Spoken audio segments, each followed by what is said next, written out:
अभिवादन स्वीकार कीजिए मेरा आज डे की पर। अभी आपके बीच में ऐसे शख्स से मिलवा रहा हूं जो आपको दो ऐसे पॉइंट पर बात करेंगे। पहला पॉइंट आपको कि ये भोपाल से बीएड किए हुए हैं, तो कई सारे ऐसे बिहार के ऐसे विद्यार्थी होते हैं जो बीएड करते हैं बिहार से और पैसा यहाँ पे लगता है 1,70,000, कम से कम 1,70,000 रुपए लगता है, लेकिन ये भोपाल से किए हुए हैं। कई सारे लोग ऐसे होते हैं जो बिहार से जब बीएड नहीं कर पाते हैं तो वो भोपाल जाते हैं, हरियाणा जाते हैं, जयपुर जाते हैं, इस तरीके से अलग अलग जगहों को बीएड करने के लिए जाते हैं।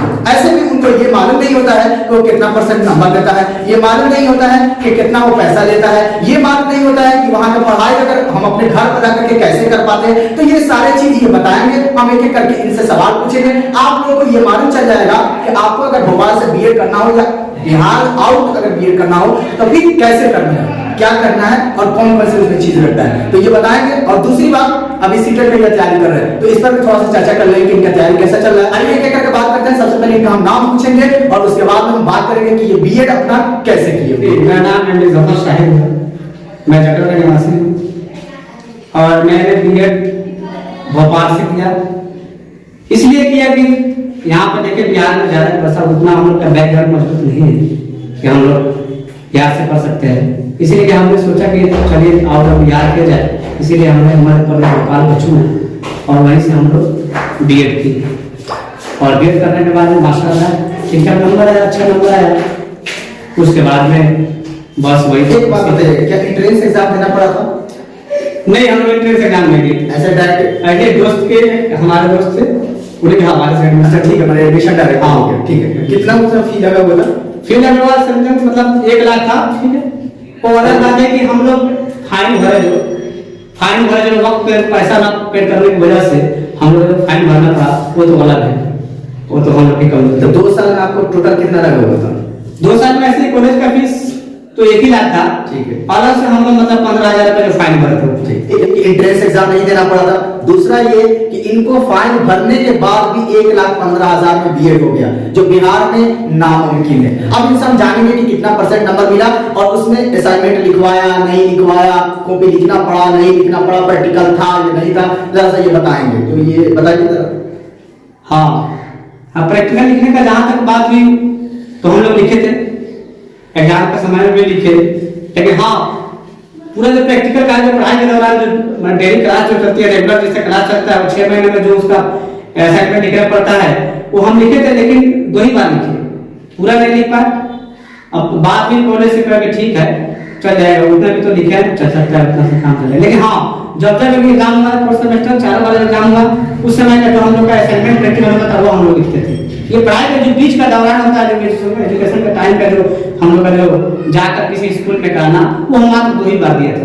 यानी कि एक बात कंफर्म हो गया कि एक बात ये बच्चे समझते हैं बिहार में रह करके कि उनका असाइनमेंट लिखना पड़ेगा, कैसे वो प्रैक्टिकल देंगे, एग्जाम बार बार देना पड़ेगा, तो इस सब पे झंझट नहीं है अगर बेहतर कॉलेज कोई मिल जाए। अब ये बताइए कि कितना परसेंट नंबर मिला हुआ था वहां से? 85% समथिंग का अंदाजा कर सकते 85% नंबर। 85% कम नहीं होता है। किसी भी बीएड डिग्रीधारी को अगर 80+ मिल जाता है आपको नंबर, तो सबसे बेहतर नंबरों में गिना जाता है। बिहार में कोई भी ऐसा यूनिवर्सिटी, जैसे कि आर्यभट्ट यूनिवर्सिटी ले लीजिए, ललित नारायण यूनिवर्सिटी ले लीजिए, भीमराव अंबेडकर यूनिवर्सिटी ले लीजिए, मगध यूनिवर्सिटी ले लीजिए, सारे यूनिवर्सिटी में आप देखिएगा तो वहां पर जो नंबर दिए जाते हैं बच्चों को मैक्सिमम 81 से 82% दिया जाता है। इससे ज्यादा किसी को नंबर नहीं दिया जाता। हाईएस्ट जो टॉपर जो बच्चे होते हैं उसको दिया जाता है। पाटलिपुत्र यूनिवर्सिटी का हाल ही में अभी रिजल्ट आया जिसके बारे में आप लोगों को बताए भी थे, उसमें हाईएस्ट नंबर 83% आया हुआ था।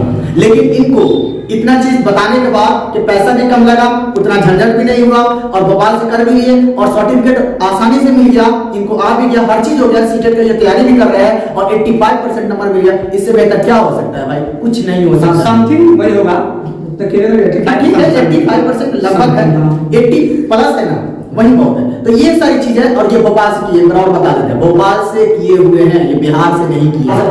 आउट ऑफ बिहार आप बीएड कीजिए, इसमें कोई दिक्कत नहीं होती है जब आप शिक्षक बहाली में शामिल होने के लिए जाते हैं। तो यानी कि शिक्षक बहाली में ऐसा कोई नियम नहीं है कि आप बिहार से किए हैं तो आपको कम नंबर मिलेगा, चाहे आपको पहले जो है तवज्जो दिए जाएंगे, और बिहार आउट ऑफ बिहार है तो फिर आपको कम ऐसे होगा, इसमें कोई जो है डिफरेंट नहीं होता है। आप कहीं से बीएड कीजिए, बस आपको एक शिक्षक के रूप में प्रशिक्षित होना चाहिए, जिसको बीएड एजुकेशन के रूप में कहा जाता है, यानी कि बैचलर ऑफ एजुकेशन का एक डिग्री कहा जाता है, वो मिला होना चाहिए, यही काफी है, इससे ज्यादा कुछ नहीं मांगता है। तो ये सब ध्यान में रख सकते हैं। आप लोग का अगर एडमिशन लेना हो तो बिना झिझक, बिना किसी ये का, अगर सही रास्ता मिल जाए, सही वे मिल जाए, सही लोग मिल जाए, तो आराम से वहां पर आप लोग एडमिशन ले सकते हैं बिना कोई दिक्कत का। अब आजकल जो है आपको फॉर्म भर चुके होंगे सीटेट का, तो कैसा चल रहा है सीटेट का तैयारी?